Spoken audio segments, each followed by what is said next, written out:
Khilpara Sunnatul Medina মাদ্রাসা ২০১২ সালে মাদ্রাসাটি প্রতিষ্ঠা হয়। ২০১২ সাল থেকে ২০২৬ এক যুগেরও বেশি সময় ধরে এই মাদ্রাসাটি সুনামের সাথে পরিচালিত হয়ে আসছিল। কিন্তু ইতিমধ্যেই আপনারা সোশ্যাল মিডিয়ার মাধ্যমে জানতে পেরেছেন অত্র মাদ্রাসা থেকে একটি অনাকাঙ্ক্ষিত ন্যাক্কারজনক ঘটনা ঘটেছে। এমনটা ধারণা করেই বিভিন্ন জায়গা থেকে বিভিন্ন মানুষ এই মাদ্রাসার প্রতি আঙুল তোলার চেষ্টা করছেন। অনেকেই ভাবতেছেন এই মাদ্রাসাটি একটি নোংরা পরিবেশের মাধ্যমে হয়তোবা পরিচালিত হচ্ছে, কিন্তু বাস্তবতা একটু ভিন্ন। আজকে সেই বাস্তবতা নিয়ে কিছু কথা বলবো ইনশাআল্লাহ।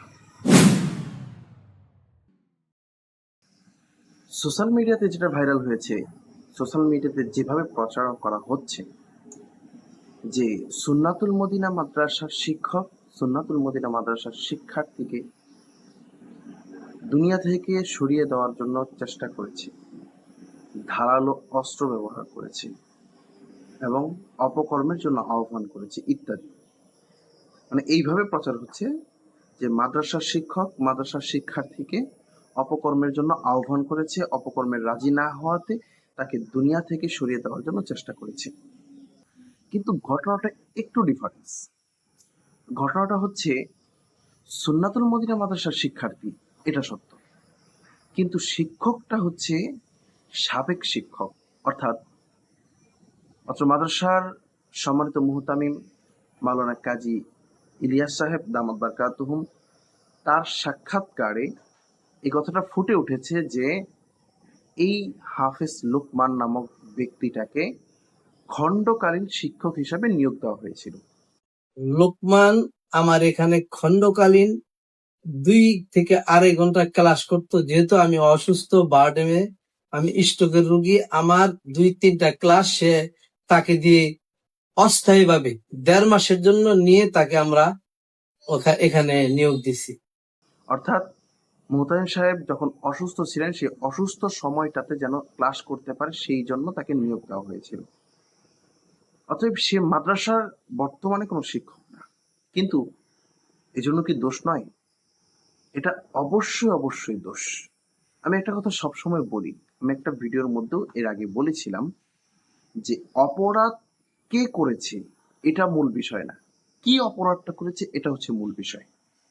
অপরাধ কি কোনো রাজনৈতিক ব্যক্তি করেছে, ধর্মীয় ব্যক্তি করেছে, কোনো প্রাতিষ্ঠানিক ব্যক্তি করেছে, এইটা একদিকে, এইটা মুখ্য বিষয় না। মুখ্য বিষয়টা হচ্ছে সে কি অপরাধটা করেছে। যে অপরাধ করেছে সে অপরাধের উপযুক্ত শাস্তি তাকে পেতেই হবে, এটা হলো বাস্তবায়ন করতে হবে।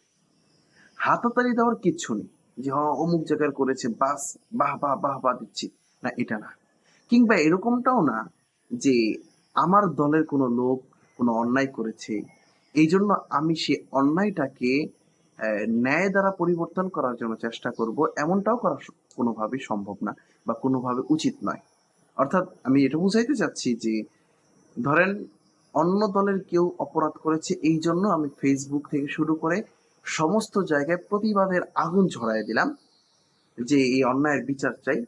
কিন্তু যখন দেখা গেল আমার কোনো জাতি ভাই বা আমার লেবাসের কোনো ব্যক্তি বা আমার দলের কোনো ব্যক্তি এই অনুরূপ অন্যায়টা করেছে, তখন আমি চুপ থাকলাম কিংবা তার দোষটাকে ঢাকার জন্য চেষ্টা করলাম। যেই ব্যক্তি এই কাজটা করবে, অর্থাৎ নিজের দলের লোককে বাঁচানোর জন্য তার অন্যায়টাকে সে ন্যায়ের চোখে দেখার চেষ্টা করবে, তার অন্যায়টাকে ঢেকে দেওয়ার চেষ্টা করবে, তাহলে এখানে একজন অপরাধী না, দুজন অপরাধী। চোর যেমন নিজে অপরাধী, চোরকে সাহায্য যে করেছে সে অপরাধী, চোরের বিচার না হওয়ার জন্য যে সাফাই গাইবে সেও অপরাধী। ঠিক একইভাবে এই অবস্থানটাও। তো খিলপাড়া সুন্নাতুল মদিনা মাদ্রাসাকে হ্যায় প্রতিপন্ন করার কোনো অবকাশ থাকে না, অবকাশ রাখে না। খিলপাড়া সুন্নাতুল মদিনা মাদ্রাসার প্রধান শিক্ষক মুহতামিম সাহেব নিজেও এর বিচার চেয়ে যাচ্ছেন এবং এর বিচার করার জন্য সর্বোচ্চ চেষ্টা তিনি করতেছেন। এই জন্য তার মনে করি উপযুক্ত শাস্তি আমাদের সোনারং এনেই দরকার, জনতার মাঝে তার সাজা দেওয়া হোক। আমরা ভুল ধারণা থেকে সরে আসি। এখানে মাদ্রাসার কোনো দোষ নেই, প্রাতিষ্ঠানিক কোনো দোষ নেই। এই মাদ্রাসার সাথে আমার সম্পর্কটা কি? এই মাদ্রাসা 2012 সালে প্রতিষ্ঠা হয়। যখন এই মাদ্রাসার একটা খুঁটিও গাঁথা হয়নি, সেই মুহূর্তে আমি এই মাদ্রাসার শিক্ষার্থী। আমি এই মাদ্রাসাতে ভর্তি যখন হয়েছিলাম, তখন এই মাদ্রাসার কোনো চিহ্ন ওঠেনি, শুধুমাত্র নিয়ত করেছে এখানে মাদ্রাসা দিবে। এবং আমাকে যখন ভর্তি করা হয় তখন কোনো ফরম বা কিচ্ছু ছিল না। একটা খাতার মধ্যে, খাতার কাগজের মধ্যে আমার ঠিকানা, আমার নাম ঠিকানা সব লিপিবদ্ধ করে রাখা হয়েছিল। পরবর্তীতে প্রায় 4-5 মাস পরে মাদ্রাসা উদ্বোধন হয়, মাদ্রাসা শুরু হয়। এরপর আমি সেখানে যে ক্লাস করা শুরু করি। আমার পরিচয় হচ্ছে এটা। ওখানে অনেকেই, যদি আমি একটু ক্লু দেই তাহলে চিনতে পারবেন আমাকে। আমার মাদ্রাসার নাম ছিল আবু তালহা। আমি মাদ্রাসাতে আবু তালহা নামে পরিচিত ছিলাম। ওই মাদ্রাসার সর্বপ্রথম যে মাহফিল হয়েছিল, সেখানে প্রধান বক্তা হিসেবে ইনভাইট করা হয়েছিল খতিবে বাঙ্গাল আল্লামা জুনায়েদ আল হাবিবি দামাত বারকাতুহু তাকে।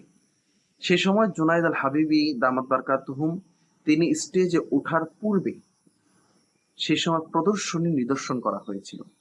সেই প্রদর্শনীটা ছিল জানাজার নামাজ। সেই জানাজার নামাজের ইমামতি যে ছাত্রকে দিয়ে করানো হয়েছিল, সেই ছাত্রটা ছিলাম আমি।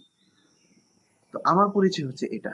আমি একজন প্রাক্তন শিক্ষার্থী হিসাবে আবার একবার তো জানিয়েছি যখন ঘটনা ঘটেছে সেই সময়, আমি আবারও এই ন্যাক্কারজনক ঘটনার তীব্র নিন্দা এবং প্রতিবাদ জানাচ্ছি। প্রশাসন যেন কোনোভাবেই অবহেলা না করে এই ঘটনাকে, কোনোভাবেই যেন দায় এড়ানোর চেষ্টা না করে। অবশ্যই প্রশাসনকে পূর্ণাঙ্গভাবে এদিকে নজরটা দিতে হবে এবং অতি দ্রুত বিশ্বের যে প্রান্তে থাকুক সেখান থেকে এই লোকটাকে, এই আলেম নামের কলঙ্ককে, যে ওলামা একরামের ইজ্জতকে নষ্ট করার চেষ্টা করেছে, তাকে যেখানে থাকুক সেখান থেকে এনে গ্রেফতার করে জনসম্মুখে তাকে শাস্তির ব্যবস্থা করা হোক। এটা হলো আমাদের দাবি। আর নিজ নিজ জায়গা থেকে আমরাও চেষ্টা করতেছি তাকে খুঁজে বের করার জন্য। আমরা সোশ্যাল মিডিয়াতে ছবি থেকে শুরু করে সবকিছু যা তার ডকুমেন্টস পাচ্ছি তা শেয়ার করার জন্য চেষ্টা করতেছি।